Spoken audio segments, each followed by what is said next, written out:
Hello everyone, welcome to the CLC. I'm Jason, and I am sitting here with Lawrence Hill, author of the best-selling novel The Book of Negroes, whose latest novel, The Illegal, has just recently been published. We just had Lawrence Hill for a CLC Brown Bag reading, and now that it's done, I'm going to ask him some questions. There was one character in reading it that I was really interested in, and that is Viola. Because she's a character who, I'm just going to read this because I have a quote in here. Absolutely. But she's a character whose gender identity intersects with other forms of marginalization. She is black, and gay, and disabled as well. And so she goes so far as to invent a word for herself, blagabled, and as a way of kind of self-defining herself, obviously. And then we're introduced to her and her journalistic ambitions almost right away. And we learn that she wants to, quote, write the news with the emphasis on the word write. That on the page is in italics. And also that she, quote, wanted her words to fly without being weighed down by her identity, end quote.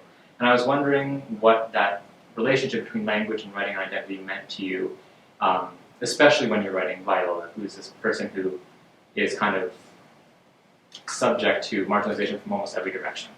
Well, Viola is a really interesting character, and I'm really proud of her. I quite like her as a character.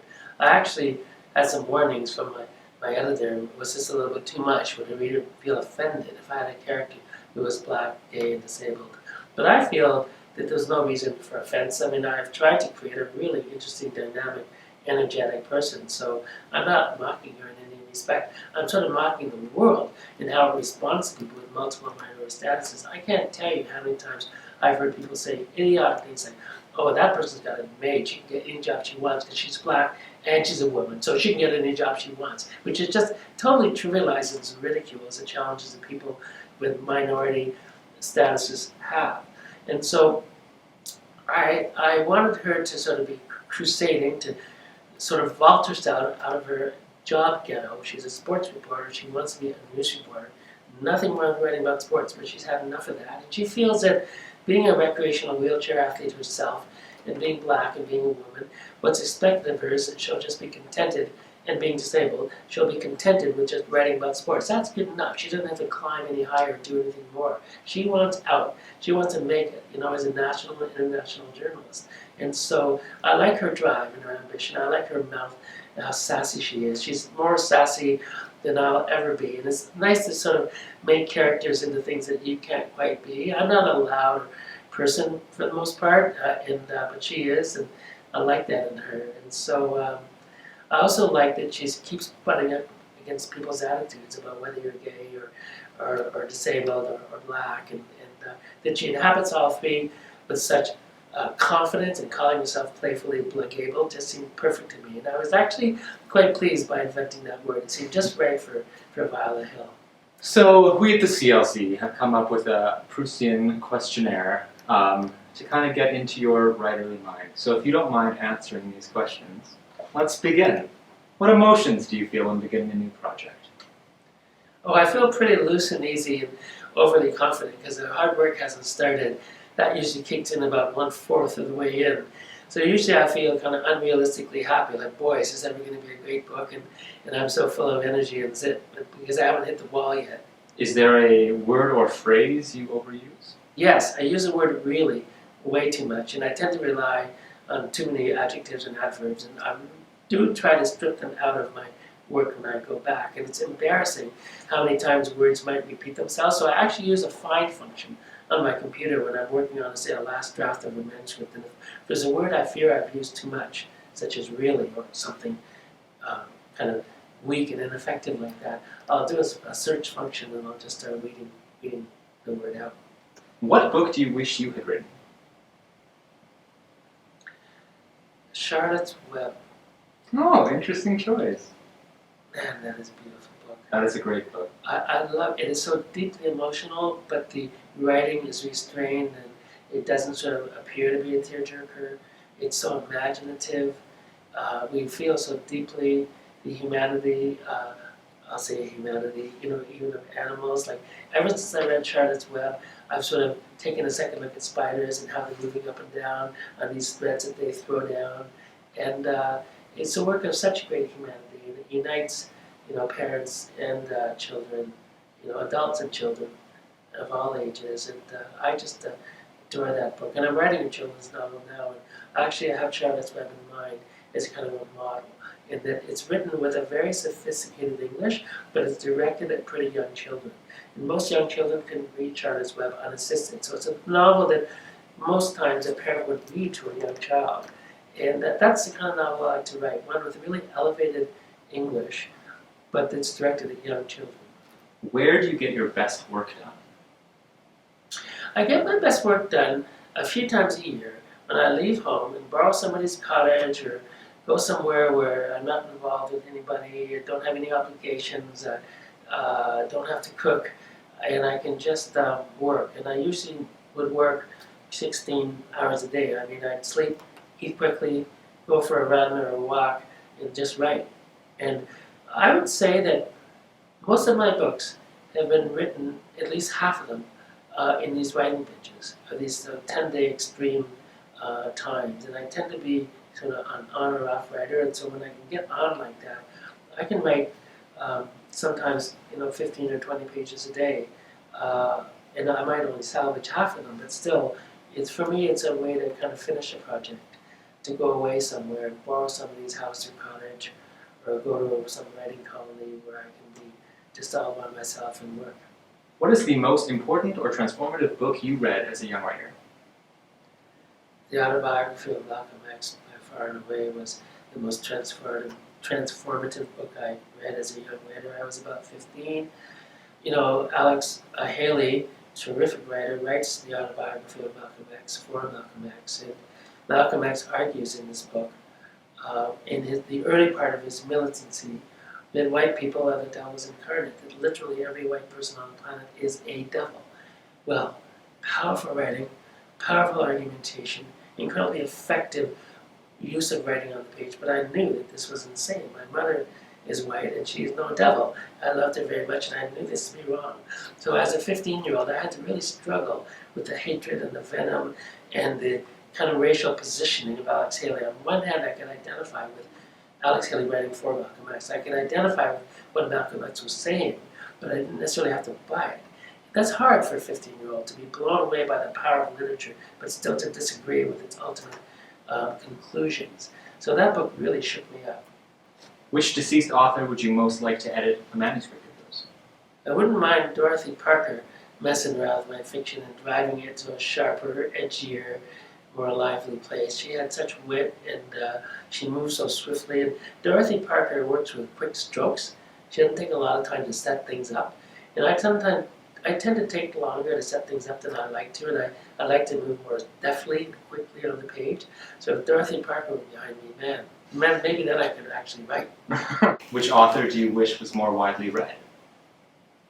There's this amazing book called My Name is Asher Lev by a Jewish American writer named Chaim Potok, who died a few years ago, who actually taught at Johns Hopkins University, where I did my MA in creative writing in Baltimore. And Chaim Potok wrote this book about this young Hasidic boy who's struggling with his faith.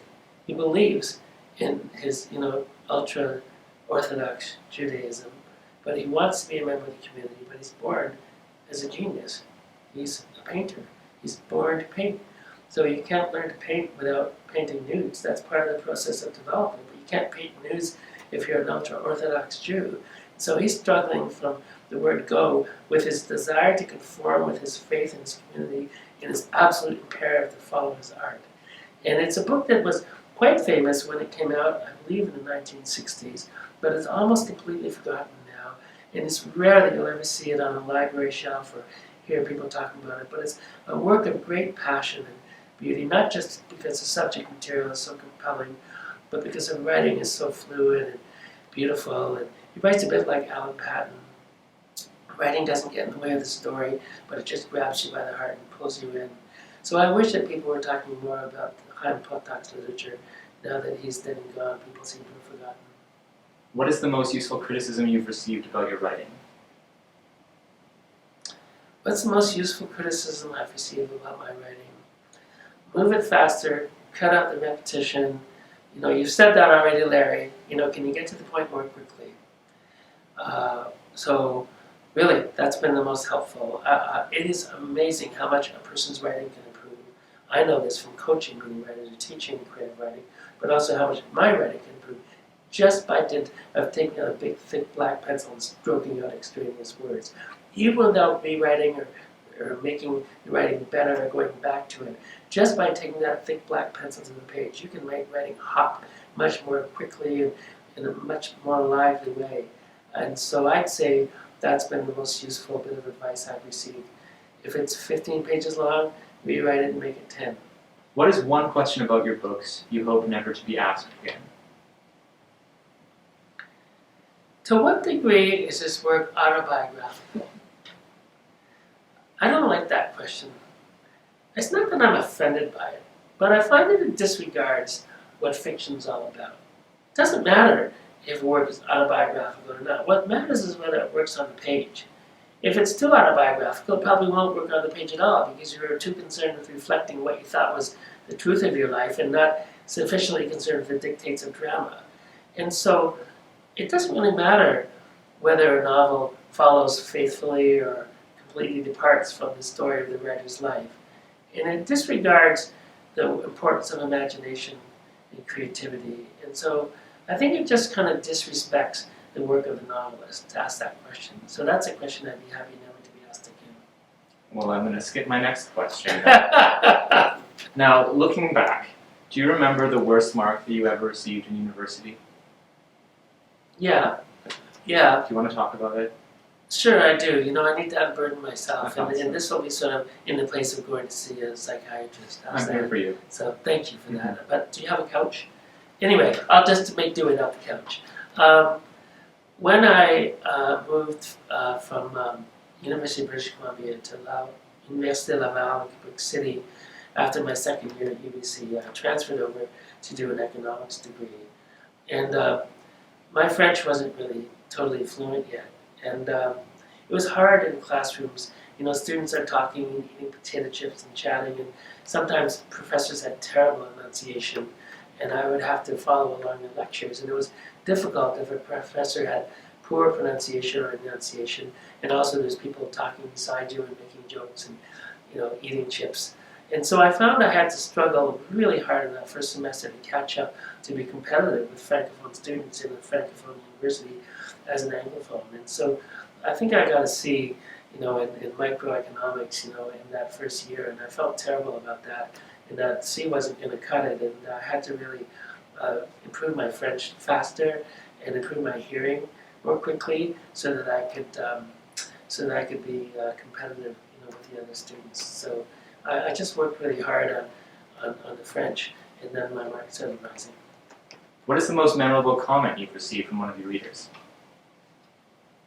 Well, I can tell you what the most memorable comment is from one of my readers, and it was so memorable that I named a character after her in The Illegal, and her name is Rebecca Hill in the book, in The Illegal, and she's also Rebecca Hill in reality, no relation to me.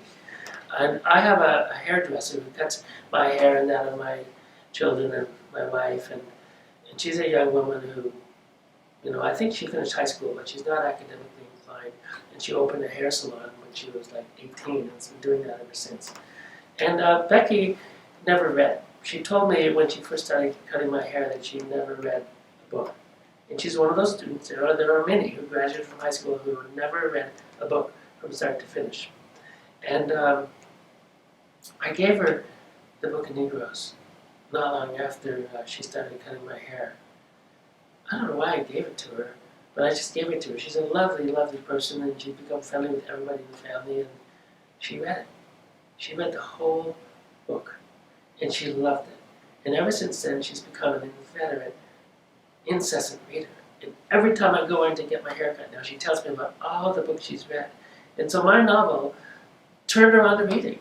And now she reads like more than I do. She reads like a book every 3 days. And it was such a compliment to think that I had actually turned a non-reader into a reader. And I don't think it was so much me or my writing. I think she just happened to find a good book at a time that she was ready for it. And she had this idea that she couldn't read well, but she just discovered that she could. And I just happened to be the agent, the catalyst. It could have been another writer, but it was me. But it felt fantastic. And so that's definitely the most memorable connection I've ever had with a reader. What is one of your pastimes that would surprise people? One of my pastimes that will surprise people, I'll kind of go out on a limb here a little bit, is that when I'm really relaxed at home and comfortable, I can be a little silly, which we all should be when we're feeling confident. And so when I'm with the kids and somebody puts on some really good R&B or something, I'll pick up a broom and start dancing with the broom. And I've been known as a broom dancer of our hill household. So my pastime when I'm really relaxing is to make the kids burst into laughter by dancing with a broom while somebody's, blaring out Aretha Franklin or something. We need to get a broom. I don't think I can quite do it yet. You have to come to my home and have a beer first. That's an invitation, and it's on film. Okay, thank you so much for answering Thank these you, that was questions. great. Thank you all for watching, and don't forget to subscribe to the CLC YouTube page for more updates. See you later. Many people watching will know you from the Book of Migos, which was incredibly successful both as a novel and then as a miniseries. And I was wondering whether that incredible amount of success and the feedback that you got back from it, whether it be positive feedback or Back? Yes? Okay, that's good. So I thought what I would do is kick off with a very short reading from a prairie story. Since how many times are you going to find a Toronto boy writing a prairie story? But I worked when I was